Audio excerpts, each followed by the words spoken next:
ఈరోజు ఎంత దౌర్భాగ్యంగా ఉంది, ఎంత దారుణంగా ఉందంటే ఒక బీజేపీకి సంబంధించినటువంటి ఒక ఎమ్మెల్యే ఈరోజు జగన్మోహన్ రెడ్డి గారి గురించి, జగన్మోహన్ రెడ్డి గారి కుటుంబం నుంచి భారతి గారి గురించి మాట్లాడడము అసలు జగుర్పు వస్తుంది. ఎట్లొస్తాయా నీకు ఇట్లా మాట్లాడేదానికి? 5 సంవత్సరాలు ఆమె భర్త ముఖ్యమంత్రిగా ఉన్నారు. ఏ రోజన్నా ఎక్కడైనా ప్రభుత్వ కార్యాలయాలకు కానీ, ప్రభుత్వ విధానాలే కానీ, ప్రభుత్వ విధుల్లే కానీ ఆయన ఎప్పుడైనా జోక్యం చేసుకున్నారా? ఆదినారాయణ రెడ్డి గారు మీరు చెప్పండి. దానికి ముందు రాజశేఖర రెడ్డి గారు ముఖ్యమంత్రి ఉండేటప్పుడు రాజశేఖర రెడ్డి గారి కోడలు ఆమె కనీసం హైదరాబాద్ నగరానికి కూడా ఆమె రాలే, ఎక్కడో బెంగళూరులో ఉండింది. ఆమె మీద కూర్చొని 400 కేజీలు బంగారు అంటావు, కేసులు అంటావు, ఏదేదో అంటావు. నీకు తెలుసా అసలు ఆమె చేసే కార్యక్రమం ఏందో మీకు తెలుసా? నాకు తెలుసు కాబట్టి నేను చెప్తున్నా. ఇటీవల కాలంలో నేను సన్నిహితంగా ఉన్నాను కాబట్టి నేను చూస్తున్నా.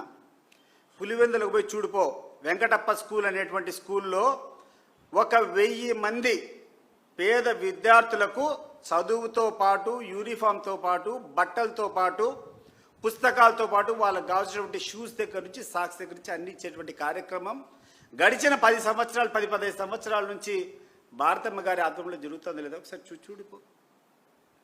ఆ రోజు అదే కాకుండా ఈరోజు ఒక విజేత అని చెప్పి ఒక స్కూల్ పెట్టింది ఆమె పులివెందుల్లో. ఎవరైతే వికలాంగులు ఉన్నారో, ఎవరైతే మానసికంగా సరిగ్గా లేదో అటు పిల్లల కోసం అని చెప్పి 65 మంది విద్యార్థులకు విజేత స్కూల్ అని చెప్పి పులివెందుల్లో పెట్టిస్తూ ఉన్నారు. విజయవాడకు ఆమె వస్తే కూడా ఏ రోజు ఒక ప్రభుత్వ కార్యక్రమంలో పాల్గొనలే. ఆమె చేసేటువంటి కార్యక్రమం అంతా ఏదంటే ఇన్నటువంటి మదర్ తెరెసా ఒక అనాథ ఆశ్రమం ఉంది, ఆశ్రమం పోయి పేదవాళ్ళు ఏదన్నా ఉంటే ఆ పిల్లోళ్ళతో 4 సేపు కాలక్షేపం చేసి వాళ్ళకు మనోధైర్యం ఇచ్చేది తప్ప ఎప్పుడు చేయదు. ఆమె మీద మాట్లాడేటువంటి దౌర్భాగ్యం ఎందుకు దిగజారుతారు మీరందరూ అని నేను అడుగుతున్నా. నువ్వు మాట్లాడుతున్నావు రాజకీయాల గురించి, రా మాట్లాడదాం. ఆదినారాయణ రెడ్డి గారు రాజకీయాల గురించి మాట్లాడుతున్నారు, నువ్వు మాట్లాడాలనుకున్నావు. నువ్వు ఎక్కడ జగన్మోహన్ రెడ్డిని నామరూపాలు లేకుండా చేస్తానన్నావు. మీకు ధైర్యం ఉంటే నిష్పక్షపాతంగా ఎన్నికలు జరుపుకొని కడప జిల్లాలో ఎక్కడైనా కూడా, ఈరోజు నువ్వు జమల్మడుగులో నువ్వు ప్రాతినిధ్యం వహిస్తున్నావు కదా, నీ జమల్మడుగు నియోజకవర్గంతో సహా ప్రభుత్వ సహాయం లేకుండా, సహకారం లేకుండా, దుర్వినియోగం లేకుండా ప్రజా కరెక్ట్ అయినటువంటి పోలింగ్ను జరిపించుకొని గెలిచి ఒక ఎంపీటీసీ గెలిచి చూద్దాం. నువ్వు కూర్చొని జగన్మోహన్ రెడ్డి గురించి మాట్లాడుతాండవు. జగన్మోహన్ రెడ్డి గారి కుటుంబం యొక్క పేరు చెప్పుకొని వాళ్ళు పెట్టేటువంటి పార్టీలో నువ్వు ఎమ్మెల్యే గెలిచినావు. గెలిచిన తర్వాత నువ్వు పార్టీ మారినావు. గెలిచిన తర్వాత నువ్వు వైఎస్ఆర్సీపీ ఎమ్మెల్యేగా ఉండి పార్టీ మారి తెలుగుదేశం పార్టీలోకి పోయి మంత్రి పదవి తీసుకున్నావు. సరే, అక్కడన్నా సక్రమంగా ఉన్నావా? అధికారం పోయినటువంటి మరుసటి నిమిషం నువ్వు పోయి ఆ పార్టీకి రాజీనామా చేసి నీకు ప్రొటెక్షన్ కావాలని చెప్పి నువ్వు పార్టీ మారి బీజేపీలోకి చేరి ఈరోజు కూర్చొని నీ ఇష్టానుసారం మాట్లాడుతాండవు. ప్రజలకి ఏం తెలియదు అనుకుంటున్నావా? నువ్వు మాట్లాడితే ఏది మాట్లాడినా జరుగుతుంది అనుకుంటున్నావా?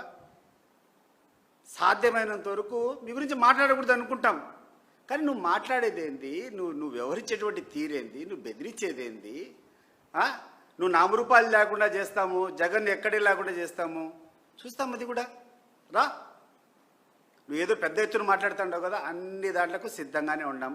నువ్వు ఏమేం చేస్తావో, ఏం చేయగలుగుతావో రా.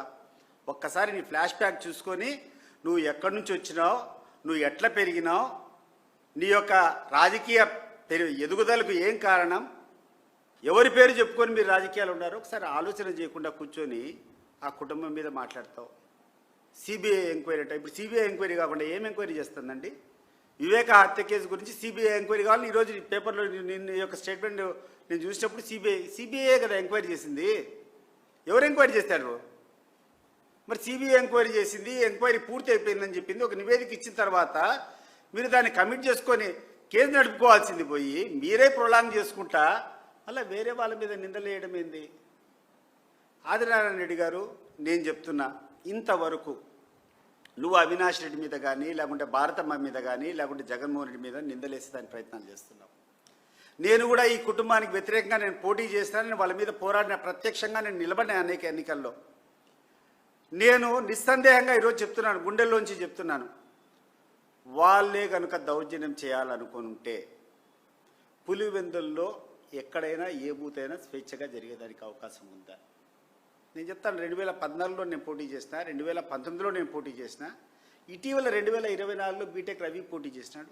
ఏ ఎన్నికల్లో ఏ బూత్లో ఎక్కడైనా అవకతవకలు జరిగినాయి, ఈ బూతులు రిగ్గింగ్ అయిందని చెప్పి ఎప్పుడైనా మనం అడిగామా? ఇంక్లూడింగ్ బీటెక్ రవి ఎక్కడైనా కూర్చొని ఈ పోలింగ్ స్టేషన్స్లో అవకతవకలు జరిగినాయి, రిగ్గింగ్ జరిగిందని చెప్పి రీపోలింగ్ జరగాలని ఎక్కడన్నా కోరినామా? మరి అంత ప్రజాస్వామ్యబద్ధంగా ఎన్నికలు జరిపినటువంటి కుటుంబం మీద మనం అబాండాలు మోస్తాం. ఇవన్నీ పక్కన పెట్టు. ఇటీవల కాలంలో 2022-23 ఆ సంవత్సరంలో పట్టభద్రుల ఎన్నికలు జరిగాయి. పులివెందులో రాంగోపాల్ రెడ్డి నిలబడినాడు. రాంగోపాల్ రెడ్డిని చెప్పు, పులివెందులో ఏమైనా అవకతవకలు జరిగాయా పట్టభద్రుల ఎన్నికల్లో? అనేటువంటి 2-3 పోలింగ్ స్టేషన్, మండలానికి ఒక పోలింగ్ స్టేషన్, 2 పోలింగ్ స్టేషన్లు ఉంటుంది. మరి ఇంత నిస్వార్థంగా ఎటువంటి ప్రజలకు ఇబ్బంది లేకుండా పోలింగ్ జరిపించినటువంటి కుటుంబం మీద ఏదో ఎప్పుడో జరిగిందని చెప్పి 20 ఏళ్ల కిందట 15 ఏళ్ల కిందట ఏదో జరిగిందని చెప్పి నెపం చూపించుకొని ఇటీవల జరిగినటువంటి ఒక ఎన్నికల్లో మీకు కావాల్సినటువంటి కొంతమంది పోలీస్ అధికారులంతా కూర్చొని దుర్వినియోగం చేసి ఒక జెడ్పీటీసీ గెలుచుకొని అహంకారంతో మాట్లాడుతున్నావే. సరే గుర్తుపెట్టుకోండి మీరు ఎక్కడి నుంచి వచ్చినారో. అండ్ పులివెందుల్లో ఉన్నటువంటి ప్రజలను అడిగితే మన జరిగినటువంటి జెడ్పీటీసీ ఎన్నికల ఎట్లాడదో చెప్తారు అందరూ. ఎన్నికల్లో దౌర్జన్యం చేస్తాం, పోలీసులు 10 మంది కూర్చోబెట్టుకుంటాం, ఎవరిని రానియకుండా మేము చేస్తామనేటువంటి ఆలోచన లేకుండా ప్రజల పక్షాన ప్రజలతో స్వేచ్ఛగా పోలింగ్ జరుపుకొని గెలిచేటువంటి కెపాసిటీ పులివెందులో పక్కన పెట్టు. నీ జమ్మలమడుగులో నువ్వు పులివెందుల్లో ఏదో కట్టడి చేస్తామంటాడు. ఏం చేయగలుగుతావు? కట్టడి నువ్వు చేసేది లేదు, నేను చేసేది లేదు. పులివెందులో ఉన్నటువంటి ప్రజలకు తెలుసు, వాళ్ళకు ఏ కుటుంబం అయితే మేలు చేసింది, ఎవరైతే మేలు చేశారో వాళ్ళు స్పష్టంగా తెలుసు. ఈరోజు నువ్వు వైఎస్ఆర్సీపీ తరఫున జరిపి జగన్మోహన్ రెడ్డి గారి దగ్గర టికెట్ తీసుకొని జగన్మోహన్ రెడ్డి గారి పార్టీ అభ్యర్థిగా గెలిచి నువ్వు పార్టీ మారి చంద్రబాబు నాయుడు పక్షాన చేరి మంత్రి పదవి తీసుకొని అంతటితోన్నా ఆయన దగ్గర ఉన్నావా నువ్వు చెప్తాండా? ఈరోజు చంద్రబాబు నాయుడు గారికి నీ మీద నువ్వు చేసేటువంటి కార్యక్రమం వల్ల నీ మీద సరిగ్గా చూడడంలే. ఈరోజు నీకు వ్యక్తిగత లాభాలు కావాలా? ఈరోజు నీ ఫ్యాక్టరీలో ఉన్నటువంటి నీకు అనేటువంటి ఫ్లై యాష్ తోలుకోవాలా, లేకుండా అనేటువంటి ఆ ట్రాన్స్పోర్ట్ కాంట్రాక్ట్లు కావాలా, ఇంకొకటి కావాలా, ఒత్తిళ్లు చేయాలా? దీనికోసం అని చెప్పి ఆయన ప్రసన్నం చేసుకునేదానికి ఇంత దిగజారి మాట్లాడాలనా అని చెప్పి నేను అడుగుతున్నాను. అవసరమా ఇంట్లో ఆడోళ్ళ గురించి మాట్లాడేటువంటి విషయము? అది భారతమ్మ గారి గురించి మాట్లాడుతున్నావు. ఎప్పుడన్నా ఎక్కడైనా ఏ ప్రభుత్వ కార్యక్రమంలో ఆమె ఇంటర్ఫీరెన్స్ ఉందని ఎప్పుడన్నా చూసావా? కాబట్టి ఇవన్నీ పక్కన పెట్టాలా. అండ్ ఈ తెలుగుదేశం వాళ్ళు కూడా చెప్తాండా, ఎస్పెషలీ పవన్ కళ్యాణ్ గారు కూడా చెప్తాండా, ప్రతి ఒక్క కార్యాలయంలో, ప్రభుత్వ కార్యాలయంలో కూడా చంద్రబాబు నాయుడు గారి ఫోటో పక్కన నీ ఫోటో పెడతాండారు. నువ్వు ఆలోచన చేసినావా? ఆయన చేసేటువంటి తప్పులన్నీ నీ మీద కూడా పడుతున్నాయనేటువంటిది. ఆ రోజు మేనిఫెస్టో ఇచ్చేటప్పుడు మీ ఇద్దరు కలిసి ఇచ్చినారు కదా. ఆ రోజు ప్రజలకు ఇచ్చేటువంటి హామీలు మీ ఇద్దరు కలిసి ఇచ్చింటివే కదా. ఏ హామీ అమలైంది ఒకసారి నేను అడుగుతున్నా. మీకే ఇంత దౌర్భాగ్యము ఒక చంద్రబాబు నాయుడుకు మీకు తప్ప ఎవ్వడికి దక్కలే. ఎక్కడే కానీ నిరుద్యోగులకు ఉద్యోగాలు ఇవ్వాలా, మహిళలకు మీరు చెప్పినట్టు 18,000 రూపాయల పథకం ఇవ్వాలా. ఈరోజు గ్యాస్ అన్నారు. మీకు ధైర్యం ఉంటే చెప్పండి, ఏ ఊరికైనా పోదాం.